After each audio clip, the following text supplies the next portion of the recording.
Himachal police ने नए साल में क्राइम रेट को कम करने की बात कही है। हिमाचल पुलिस नए साल में न्यूयॉर्क पुलिस की तर्ज पर क्राइम केस को सॉल्व करने में अहम भूमिका निभाएगी। डीजीपी संजय कुंडू ने शिमला में पत्रकार वार्ता में कहा कि साल 2022 हिमाचल पुलिस के लिए शानदार रहा। ऐसे में अब नए साल में क्राइम रेट को कम करने के लिए और बेहतर काम करेंगे। हिमाचल प्रदेश डीजीपी संजय कुंडू ने कहा कि क्राइम केस सॉल्व करने और स्टेट में शांति व्यवस्था को कायम करने के लिए न्यूयॉर्क पुलिस के तरीके को फॉलो करेंगे। अमेरिका की न्यूयॉर्क पुलिस के खुफिया तंत्र को काफी मजबूत माना जाता है। त्वरित कार्रवाई, एडवांस प्लानिंग, साइबर सुरक्षा के तरीके न्यूयॉर्क पुलिस की ओर से अपनाए जाते हैं। डीजीपी संजय कुंडू ने पुलिस फोर्स की तारीफ करते हुए कहा कि इस बार विधानसभा चुनावों में भी पुलिस ने शानदार काम किया। पुलिस ने 2 करोड़ की नकदी भी चुनाव के दौरान पकड़ी थी, जो चुनाव के इतिहास में पहली बार हुआ। 2021 में 612 केस रेप और पोक्सो एक्ट के तहत दर्ज किए गए, जबकि 2022 में महज 543 केस ही रजिस्टर्ड हुए। हिमाचल पुलिस की 2023 की प्लान के मुताबिक एनडीपीएस एक्ट के तहत केसों को लेकर पुलिस सतर्कता बरतेगी। इसके अलावा crime against woman, road accident को कम करने के लिए जागरूकता अभियान शुरू करेंगे। इसी तरह साइबर क्राइम को लेकर भी जागरूकता फैलाई जाएगी। डीजीपी ने कहा कि बॉर्डर पर और ज्यादा सख्ती की जाएगी। बाहरी राज्य से हिमाचल में ड्रग सप्लाई की जा रही है, ऐसे में इसे लेकर जल्द नए प्लान के साथ पुलिस काम करेगी। देखिए, मैं इसके लिए पूरी फोर्स का हमारे मतलब एडिशनल डीजी से लेके कांस्टेबल से लेके जितने क्लास 4 हैं, चाहे वो कुक्स हैं, चाहे वो स्वीपर हैं, सबका एज ए टीम बहुत बहुत धन्यवाद करना चाहता हूँ। उनके रोल को मैं एक्नॉलेज करता हूँ, क्योंकि पुलिस का काम टीम वर्क है और पूरी टीम जब तक काम न करे तब तक पॉसिबल नहीं है। एक तो ये है। दूसरा, पिछले 1 साल में आपने सही बताया, हमको काफ़ी उपलब्धियाँ हासिल हुई हैं। उसके लिए जितने भी हमारे पुलिस पर्सनल इन्वॉल्व थे, डायरेक्टली थे, इनडायरेक्टली थे, उनको भी बहुत बहुत बधाई। देखिए, ऐसा है कि काफ़ी चीज़ें हमने अचीव की, कुछ पिटफॉल्स भी थे और जो पिटफॉल्स थे उससे हमको सीखना है और मैं आशा करता हूं कि सन 2023 में हम पिछले साल से बेहतर काम कर पाएंगे। लेकिन ऑल इन ऑल अब मैं ये कह सकता हूं कि क्राइम काफ़ी अंडर कंट्रोल रहा और 2 एस्पेक्ट्स हैं या 3 एस्पेक्ट्स हैं जिसमें हमने विशेषकर बहुत अच्छी उपलब्धि हासिल की। एक तो crime against women and children, महिला और बच्चों के खिलाफ अपराध, दूसरा है ड्रग्स का और तीसरा है रोड ट्रैफिक एक्सीडेंट्स का।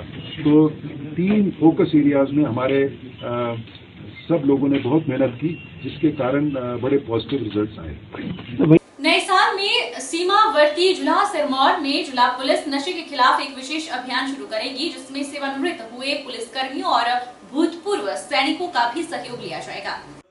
सिरमौर जिला में बढ़ते नशे के मामले को देखते हुए पुलिस ने विशेष अभियान शुरू करने का निर्णय लिया है। रमन कुमार मीणा ने बताया कि पुलिस द्वारा पहले ही थाना पंचायत स्तर पर कमेटी का गठन किया गया है, जो नशे को रोकने के लिए अब नए सिरे से काम करेगी। उन्होंने कहा कि नशे को रोकने के लिए सेवानिवृत्त पुलिसकर्मियों और भूतपूर्व सैनिकों का भी सहयोग लिया जाएगा, जिसके पास पहले से ही महत्वपूर्ण जानकारी रहती है। उन्होंने कहा कि आम जनता के साथ एक फ्रेंडली माहौल बनाने की कोशिश पुलिस कर रही है, ताकि हर सूचना पुलिस तक पहुंचे। पुलिस अधिकारियों का कहना है कि बढ़ते नशे के प्रचलन और सड़क दुर्घटना से जान माल का बड़ा नुकसान रहता है। ऐसे में पुलिस की कोशिश है कि कैसे इस जान माल के नुकसान को रोका जा सके।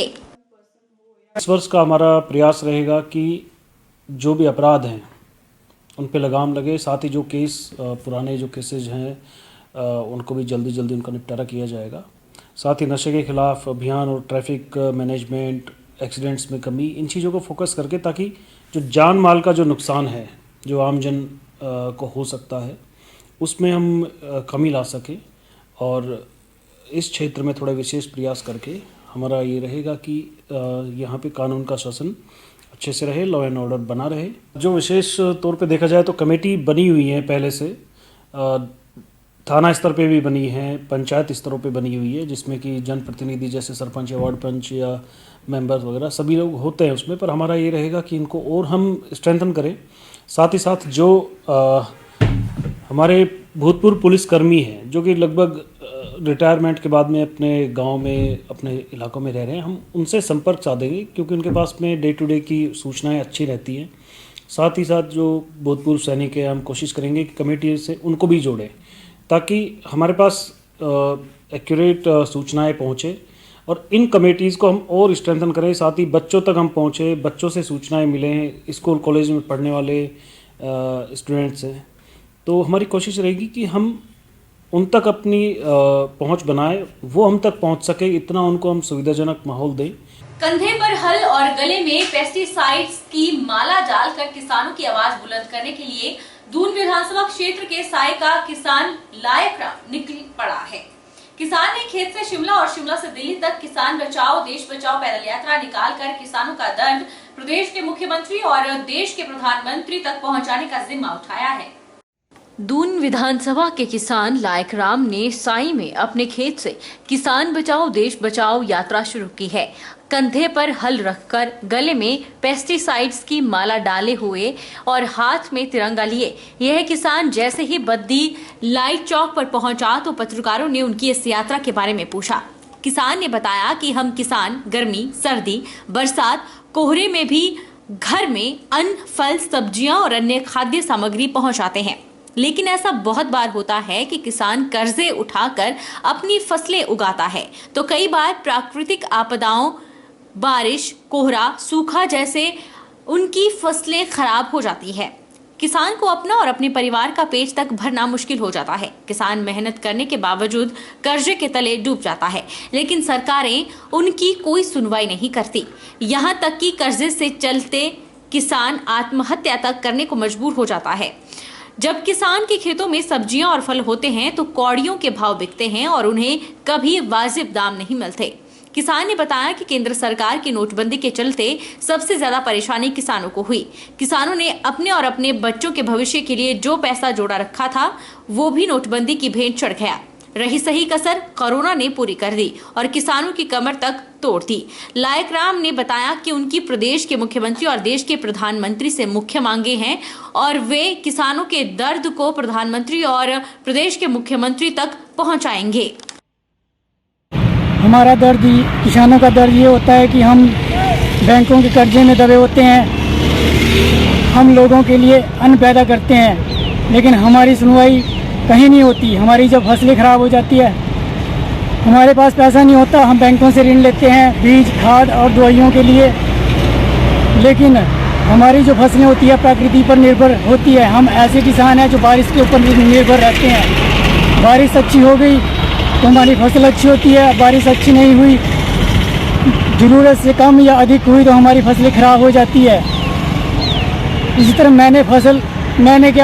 बहुत से लोगों ने फसली का कर्जा लिया हुआ था, लेकिन हमारी कई सालों से फसलें अच्छी नहीं हुई, जिस वजह से हमारे को आज बैंक के नोटिस आ रहे हैं। 15 दिन का टाइम मिला हुआ है कि 15 दिन में पैसे जमा करवाओ, नहीं तो आपका घर और ज़मीन जब्त कर ली जाएगी।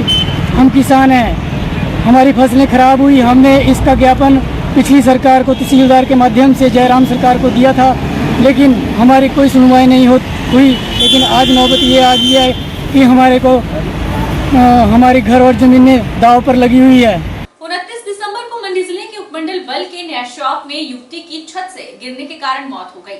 युवती के परिजनों ने हत्या की आशंका जताई है, जिसके चलते पुलिस ने एक युवक को हिरासत में लेकर उससे पूछताछ शुरू की है। वहीं मामले में निष्पक्ष जांच को लेकर परिजन युवा कांग्रेस के नेताओं के संग एसपी मंडी से मिले और उन्हें मांग पत्र सौंपा। 29 दिसंबर को मंडी जिले के उपमंडल बल के नेरे चौक में युवती की छत से गिरने के कारण मौत हो गई। युवती के परिजनों ने हत्या की आशंका जताई है। मृतिका हीरामणि के पिता हरि सिंह ने बताया कि उनकी बेटी एक निजी संस्थान से जेवीटी डीएलएड कर रही थी और किराए के मकान में रहती थी। 29 दिसंबर को उन्होंने अपनी बेटी से मोबाइल में बातचीत की और बेटी ने कहा कि वो 30 दिसंबर को घर आएगी, लेकिन ठीक आधे घंटे के बाद मकान मालिक रूपलाल ने बेटी के फोन से फोन किया और जानकारी दी कि उनकी बेटी तीसरी मंजिल से गिर गई है। उन्होंने जानकारी दी कि जब वे अपनी बेटी के कमरे में गए तो उन्हें कमरे में एक चाबी और हेलमेट मिला, जो कि हेमराज फॉरेस्ट गार्ड का था। वह उसी मकान में किराए पर रहता था। उन्होंने मकान मालिक दीक्षा और वनरक्षक हेमराज पर शक जाहिर किया और पुलिस पर उन पर कड़ी कार्रवाई करने की मांग भी की। मृतका के पिता ने बताया कि उनकी बेटी अगर तीसरी मंजिल से गिरी होती तो उसे काफी चोटें आती, लेकिन उसके शरीर पर कोई चोटें नहीं थी। इससे जाहिर होता है कि उसकी हत्या की गई है और उसका फोन लॉक था और उस लॉक को कैसे खोला गया ये शक के घेरे में है। 29 दिसंबर को 8 बजे मुझे कॉल आई कि मैंने कॉल की कि आप क्या बोले, मैं सॉरी मुझे। और उसके बाद आधे घंटे के बाद उसी नंबर से मकान मालिक उसी मोबाइल से कॉल करते हैं जी कि आपकी लड़की जो तीसरे मंजिल से गिरी है। जब मैं परिवार लेके सहित वहाँ नीर चौक मेडिकल में पहुंचाई, वहाँ मेरी जो लड़की मृत पाई गई है और मुझे इस मकान मालिक पर और जिसकी चाबी है मिली है और साथ में जो दूसरी लड़की दीक्षा देवी रहती है, इनके विशेष कड़ी से कड़ी कार्रवाई की जाए। जो परिजनों का कहना है कि भी जो लड़की 3 मंजिल मकान से गिरकर लड़की को खरोच तक नहीं आई हुई है, ये भी बड़ा सोचने का विषय है। अगर किसी व्यक्ति को 3 मंजिल से आप एक बार भी गिराते हैं तो कहीं ना कहीं उसको खरोचे, कहीं ना कहीं उसको निशान, सिर फटता है, इंजरी तो होती है। लेकिन इस प्रकार की कोई भी जो उनपे नहीं पाया जाए, पोस्टमार्टम हुआ है, एसपी मैडम ने कहा है पोस्टमार्टम की रिपोर्ट जल्दी आएगी तो हमें बता दिया जाएगा। और एसपी मैडम ने ये भी कहा है जो गार्ड था उधर जो कार्यरत था चिचेउट में, उसको हिरासत में लिया गया। वहीं एसपी मंडी शालिनी अग्निहोत्री ने कहा कि मामले में पुलिस थाना बल में आईपीसी की धारा 306 के तहत मामला दर्ज हुआ है। आरोपी को हिरासत में लिया गया है और पूछताछ जारी है। फोन और मौके पर जुटाए गए साक्ष्य, सीसीटीवी कैमरे की फुटेज के आधार पर पुलिस कार्रवाई कर रही है। उन्होंने कहा कि शव का पोस्टमार्टम मेडिकल कॉलेज नेरचौक में किया गया है और आरएफएसएल की टीम की रिपोर्ट का इंतजार किया जा रहा है। रिपोर्ट के आने के बाद ही और जांच के बाद ही पता चल पाएगा कि ये हत्या है या आत्महत्या।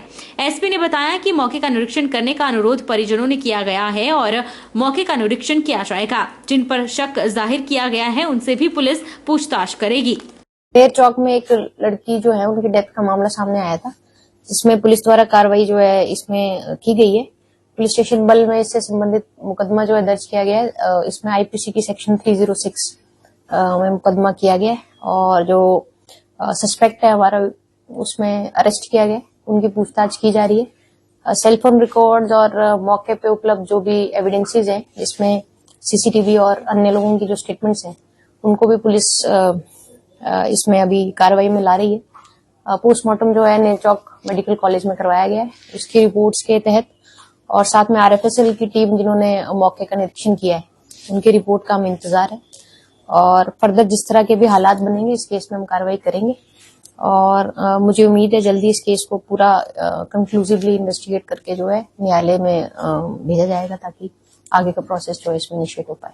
सोलन जिला में सरकारी विभागों में ठेकेदार के जरिए लगी टैक्सियों को लेकर सोमवार को टैक्सी यूनियन सोलन और धर्मपुर के सदस्यों ने विभागों में आई नई टेम्पररी नंबर की गाड़ियों को बाईपास पर रोक दिया, जिस कारण वहां पर हंगामा भी हुआ। कारण यह था कि ठेकेदार ने विभागों में लगी टैक्सियों की पेमेंट किए बगैर पुरानी टैक्सियों को हटाकर नई गाड़ियां बिना टेंडर के लगा दी हैं। सोमवार को बाईपास में टैक्सी यूनियन सोलन और धर्मपुर के लोगों ने टेम्परेरी नंबर की ऑन एचपी गवर्नमेंट ड्यूटी चल रही गाड़ी को रोका और पुलिस को इस पर कार्रवाई करने की बात कही। इस मामले को लेकर मौके पर डीएसपी सोलन और आरटीओ सोलन भी पहुंचे, जिन्होंने मामले की जांच की। टैक्सी यूनियन धर्मपुर के प्रधान परविंदर ने बताया कि जिला के सरकारी विभागों में करीब 12 टैक्सियां लगाई गई हैं, जिसे ठेकेदार के जरिए मार्च में टेंडर करके लगाया गया था, लेकिन पिछले 4 महीनों से ठेकेदार द्वारा टैक्सों की पेमेंट नहीं की गई है।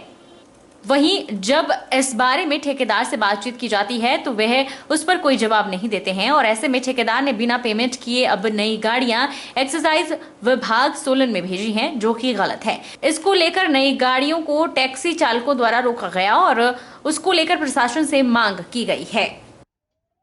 ठेकेदार को गाड़ी देती है तो सबसे पहले उसके डॉक्यूमेंट चेक करें और रेगुलर चेक करें, जैसे आरटीओ साहब या प्रशासन हमारे डॉक्यूमेंट चेक करता है।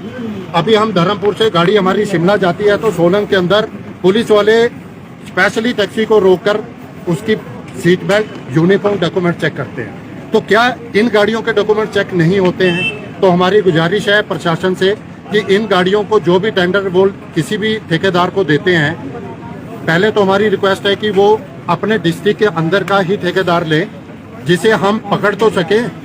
वहीं डीएसपी सोलन भीष्म सिंह ने कहा कि पिछले कुछ दिनों से टैक्सी चालकों द्वारा स्ट्राइक की जा रही थी कि जो गाड़ियां ठेकेदार के जरिए विभिन्न विभागों में लगी हैं उसकी पेमेंट ठेकेदार द्वारा की जाए।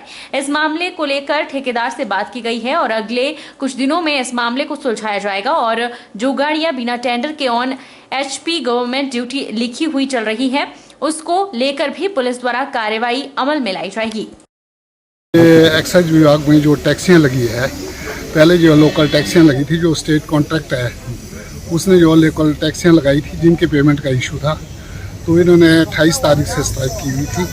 अब जो उन्होंने दूसरी जो है ऊना में जो कॉन्ट्रैक्टर है उसने जो है नई टैक्सियां भेजी है, 4 टैक्सियां भेजी है जिसके परमिट है और इनके पेमेंट का इशू है जो सॉल्व हो गया। 3-4 दिन में इनके जो आपस में जो पेमेंट का इशू है सॉल्व हो जाएगा। सर, एक गाड़ी है जिसमें जो नंबर प्लेट नहीं है और आगे भी आती अधूरी नंबर प्लेट है, उस पर क्या कार्रवाई होगी? उसका चालान किया जाएगा। एकल विद्यालयों की राज्य स्तरीय प्रतियोगिता का नाहन में शुभारंभ हुआ। इस प्रतियोगिता में प्रदेश के 6 जिलों से प्रतिभागी हिस्सा ले रहे हैं और इस तरह की प्रतियोगिता के आयोजन का मकसद ग्रामीण बच्चों में छुपी प्रतिभा को सामने लाना है।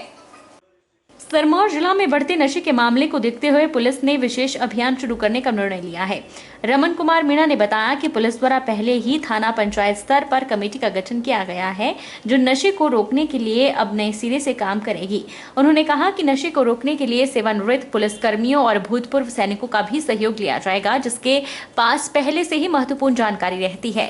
उन्होंने कहा कि आम जनता के साथ एक फ्रेंडली माहौल बनाने की कोशिश पुलिस कर रही है ताकि हर सूचना पुलिस तक पहुंचे।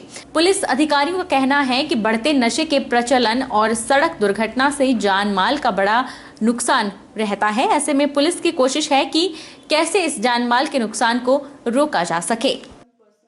इस वर्ष का हमारा प्रयास रहेगा कि जो भी अपराध हैं उन पे लगाम लगे, साथ ही जो केस पुराने जो केसेज हैं उनको भी जल्दी उनका निपटारा किया जाएगा। साथ ही नशे के खिलाफ अभियान और ट्रैफिक मैनेजमेंट, एक्सीडेंट्स में कमी, इन चीज़ों को फोकस करके ताकि जो जान माल का जो नुकसान है जो आमजन को हो सकता है उसमें हम कमी ला सकें और इस क्षेत्र में थोड़ा विशेष प्रयास करके हमारा ये रहेगा कि यहाँ पे कानून का शासन अच्छे से रहे, लॉ एंड ऑर्डर बना रहे। जो विशेष तौर पे देखा जाए तो कमेटी बनी हुई है पहले से, थाना स्तर पे भी बनी है, पंचायत स्तरों पे बनी हुई है जिसमें कि जनप्रतिनिधि जैसे सरपंच या वार्ड पंच या मेंबर वगैरह सभी लोग होते हैं उसमें। पर हमारा ये रहेगा कि इनको और हम स्ट्रेंथन करें। साथ ही साथ जो हमारे भूतपूर्व पुलिसकर्मी हैं जो कि लगभग रिटायरमेंट के बाद में अपने गांव में, अपने इलाकों में रह रहे हैं, हम उनसे संपर्क साधेंगे क्योंकि उनके पास में डे टू डे की सूचनाएं अच्छी रहती हैं। साथ ही साथ जो भूतपूर्व सैनिक हैं हम कोशिश करेंगे कि कमेटी से उनको भी जोड़ें ताकि हमारे पास एक्यूरेट सूचनाएं पहुँचे और इन कमेटीज़ को हम और स्ट्रेंथन करें। साथ ही बच्चों तक हम पहुँचे, बच्चों से सूचनाएं मिलें, स्कूल कॉलेज में पढ़ने वाले स्टूडेंट्स हैं, तो हमारी कोशिश रहेगी कि हम उन तक अपनी पहुंच बनाएं, वो हम तक पहुंच सके, इतना उनको हम सुविधाजनक माहौल दें। बहरहाल बुलेटिन में इतना ही। आप देखते रहिए HP 24x7।